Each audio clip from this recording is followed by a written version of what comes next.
Thanks for logging on to Wayne.com for another edition of Inside the Zone alongside Tom Davis of the News Sentinel. I'm Glenn Marini, and this Friday, first week of high school football when it comes to the games. And the game that most people are talking about, especially in the city, will be Bishop Luers against Snyder. That'll be played at Spooler Stadium. And Tom, just talk about what fans can expect heading into that Week 1 game where two of the top three SAC powers collide. Well, it's going to be a very close game, and I'm hesitant to pick against Snyder because Snyder is so traditionally strong. However, I get paid to take a stance one way or the other, and I'm going to have to go with Bishop Luers on this. They have so much experience returning on both sides of the ball, and Snyder has so many question marks all over the field. They have a couple of studs in their own right in Kendall Frederick and Akeem Kelsaw, but Luers just has way too much star power returning this year, and they looked very, very good in their scrimmage with Bishop Dwenger last Friday night. Yeah, now, the game last year, pretty even at halftime. Snyder pulled it out in the second half. That game was at Luers, but a much younger Luers team at that time. You saw Luers in the scrimmage game this past Friday against Dwenger. What did you see from the Knights in that game that you think is going to be successful for them throughout this season? Well, they controlled Dwenger's offense, and granted, Dwenger had a brand new quarterback, and so they are having some growing pains themselves, but it's Bishop Dwenger, and so they're very talented. Last year, Bishop Dwenger just took off and scored on I want to say the very first play or the second play on a long Ramon Wright run, but Bishop Luers really controlled them defensively this year, led by Quyan Maddox and Steve Kiermaier. So I think that much like last year, how Snyder stumbled early against Southside, this could be Snyder's stumbling block this year early on, is a loss to Luers, and then they right the ship and they end up getting to 8, 9, 10 wins. You were at Bishop Darcy Stadium this past Friday. I was at Bowser Field checking out Snyder against Homestead, and one thing that really stuck out to me, they scored on their first possession against a pretty good Homestead team, John Nelson, who's going to be taking over the top running back position for Snyder, only a junior. A lot of speed. Akeem Kelsaw turned one up the field. Even their backup quarterback showed off some speed. Is that going to be the biggest difference? Luers' defense, their ability to contain Snyder's speed on Friday night? Well, Luers has speed in their own right, and so they can match Snyder's speed. Now, Snyder, let's not go overboard and say that they've lost a lot and they're going to drop way back. Snyder is still Snyder, so they still have weapons. But Bishop Luers has the speed to match any team in the SAC this year. They just held their own with Bishop Dwenger, who won the SAC last year. So Luers is going to be just fine speed-wise this Friday. All right, you like the Knights. I'm going to take the Panthers in that one. I like Kendall Frederick against Kenny Mullen and seeing how that works out. It'll be an interesting game nonetheless. Talking about the second game in the SAC that people are talking about, you're talking about South and Dwenger. Last year, that was our game of the week to start things off. South graduated a lot of their talent. Dwenger, as always, brings some back and, in fact, just reloads as well. Right. What do you see is going to be the big key in that game for the Archers, who will come in as the underdog to hang around with the Saints? Well, the Archers are going to have to grow this year. They lost so much talent off last year's roster, and they really shocked people last year. Now, they got blown out by Dwenger early on, but then they just ran roughshod through the league the rest of the year. But Southside doesn't have the amount of talent that they had last year. They have some talent. They have one of the best running backs in the area in John Easley. They have a great offensive line in Vinny Starks, and they have Teola Tillis back. And so the cupboard's not bare there, but they're going to really struggle against Bishop Dwenger this Friday night. And I look for Dwenger to win this easily. Yeah, it should be a tough ball game for Coach Mike Chevron because of all those players he's graduated. Got to find a new quarterback and certainly some other position players as well. Concordia and Northside is the other SAC game I want to touch on because it's kind of an interesting matchup from the fact that they are both breaking in new head coaches, but are coaches that have worked within the system leading up to this season in Tim Manigal and Ryan Hall for Northside. Right. The two coaches probably have a decent idea of what they want to get done, although they are in the baby steps version of building their programs. But the fans, they have no idea what to expect. They know that Michael Starks for Concordia will have the athleticism to make some plays. They know that Adrian Williams for Northside will be able to make some plays. He's a great linebacker, but he also runs the ball for Northside as well. It probably will be a pretty competitive game, although last year I said that and it wasn't at all. Concordia beat them 28-6. But I really look for this to be a competitive game this year. I would say, just because Northside's at home, I might go with Northside on that, but it'll come down to the fourth quarter. Yeah, Chambers Field, always a tough tough place to play. The lighting there is a little bit different than it is anywhere else, so certainly a home field advantage when it comes to Northside. All right, talking about, I know I said I was only going to talk about 3 SEC games, but there are 4 good ones on the schedule, Wayne and Harding. Those are teams that are looking to replace something in one way or another. Kyle Beauchamp takes over the Wayne program, and obviously Rod Smith, no longer at Harding, is at Ohio State.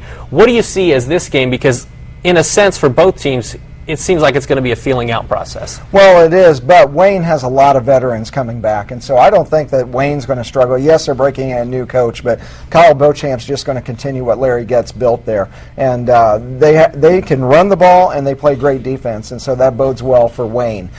Traditionally, Harding wins this series. They've won 7 of the last 8, but Wayne nearly beat them last year, only lost 26-21, and I look for Wayne to win this game because Harding does have to go into this, and they're like, we don't have Roderick Smith anymore. Who's going to step up? Can our quarterback, Zach Bohaydock, make big plays? They've got a lot of question marks in their own right. Wayne doesn't. They have the veteran experience that they need to win this game. And one of the big non-conference games every year in week 1, Huntington North taking on Homestead. Even though they're not in conference, two rivals that don't seem to like each other a whole lot. Right. What do you see as the big key in this game? Because, like I said, I got to see Snyder and Homestead in the scrimmage this past week, and it looks like Homestead's got more weapons, especially on the outside at the receiver position, than I think many people are expecting. Homestead did graduate a lot of talent last year, but they do have 6 starters returning offensively, and they have Zach Terrell, the best quarterback in the area, in my opinion. So Huntington North coming up to Spartan Land, I think that Homestead will get this done. They got it done last year pretty easily. It wasn't a blowout, but it was pretty easy. And I look for Homestead to win this game just because they have so much offensive firepower, and it's hard to continue that spread offense in your first week. You haven't seen any other offenses all year, and then you come out and you got to face something that explosive right from the get-go. It'll be hard for Huntington North. And when you take a look at what Huntington North has, is this going to be a nice test for the Homestead defense early because they lose a lot of good players off last year's team, and A.J. Terry, Joey Donaco, and a bunch of other players off the senior class. But Austin Shoemaker's back for Huntington North, 1,200 yards last year on the ground, and a 6'5" quarterback in Kevin Fisher, who we know he can play some basketball, is a very good athlete at QB for Huntington North. Well, and Huntington North has a kid named Kramer on their roster, which that's always bodes scary well in its own right. But yes, it's going to be a good test for Homestead to stop the run. To be a championship-type team and win that conference for Homestead, they're going to have to stop teams that run the ball really, really well later on in the season. So Shoemaker will put them to the test right from the get-go. And another good test game, I think, out there. Norwell at Leo. With Norwell, Jeff Miller's team obviously replacing one of the area's top players last year in their running back, so they've got some questions to answer there. Leo basically returns everyone off last year's team when it comes to stats perspective. So even though they're a smaller school than Norwell, this is a game that should be pretty even when you go up to the Lions' Den. Oh, it will be an even game. It'll be a very close game. But much like I am predicting Wayne upsetting Harding, even though the tradition goes that way, I'm going to go with Leo in winning this game because much the same as some of these other teams that lost stars, Norwell, yes, they have Noah Patton and Jeff Chateau, but they don't have Clay Fichter back there to just turn around and hand the ball to. So there's going to be a little bit of skittishness, a little bit of nervousness. What do we do without Clay Fichter? Whereas Leo has everybody coming back, and it's at Leo. So, and it was only 28-19 last year. It wasn't a blowout. So I really think that out of these two teams that both won 8 games last year, Leo will get the job done on Friday. Connor Kasser only 8 yards away from breaking the all-time rushing record. That's one carry at Leo. That's one carry. That should happen in the first, second, or third play of the game for Connor Kasser, so we definitely wish him well. New Haven at Heritage is an interesting game. Both teams have some holes, as many two teams do, to fill. Heritage, Steve Snodgrass no longer the head coach. Dean Learman taking over. What do you expect to see in this game of regional rivals when you take a look at the map of Allen County? I would not leave this game early to beat the traffic because it may very well come down to the final play of the game. This series is basically split. I think New Haven's won 4 of the last 5 or 4 of the last 9, and so it's basically a series where you can flip the coin, and I'm sure it will be this year. Both teams return some talent. Heritage's offensive line is very experienced. That'll bode well for them. However, New Haven has a lot of talent. They have 27 seniors out on the team this year. They have a great quarterback in Lucas Salerno who threw for 15 touchdowns last year. So it's going to be a coin flip. You might want to go with Heritage because they're at home, but don't quote me on that one. When you take a look at some other big games around the area, Southwood at Southern Wells is always interesting because both teams know how to run the football, and Warsaw at Columbia City. I know that's a game that you kind of have researched, and what do you see as being key perhaps for the Warsaw-Columbia City game? Well, Columbia City has taken a step forward. Warsaw, because of their graduation, has taken a step back, so it will be a more competitive game. However, Warsaw's won this series 12 times in a row, so I really don't think that Columbia City can get it done. But when you have an explosive offense like Logan Rare at quarterback and Stephen Farr at wide receiver, you never know. And so Columbia City will put points on the board, I can tell you that. Let's just hope that Logan Rare doesn't get hurt in gym class sometime this week, like hampered him last year. But I look for Warsaw to be able to get this done in the end, but it could be a very close game. Yeah, and you take a look at Warsaw, what they've lost Andy Conrad at running back, kind of a bruiser. Justin Clemens, who was their quarterback, I believe now is at the University of Indianapolis, playing kind of an H-back position for them. How big of a test is that if you're Chad Zolman and you're looking at the tape, looking towards the next week when the Spartans will be taking on Warsaw? I mean, this has to kind of be an eye-opener game for teams that are going to be playing Warsaw down the stretch. Well, it'll be a good test for Homestead because Warsaw faces a similar type of offense in Columbia City.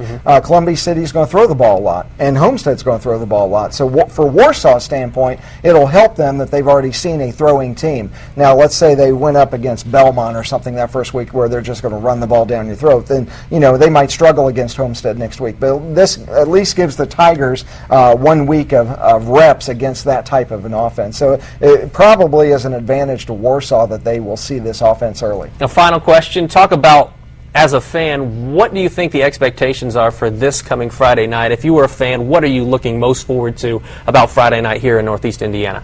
Well, two things that the coaches want to get out of this week. One, stay healthy. You don't want any bad injuries that end up throwing your whole season down the drain. The second is growth and maturity. Do the kids play disciplined football? You'll probably see more penalties this week than you will in week 3, 4, 5, because as the season progresses, kids get more experience. They learn how to do things better. But if you can minimize turnovers, minimize penalties, don't beat yourself, then you got a chance to win this Friday. All right, plenty to look for this coming Friday night, August 20th, as the season gets started here in Indiana. He's Tom Davis, I'm Glenn Marini, and thanks for logging on to Wayne.com.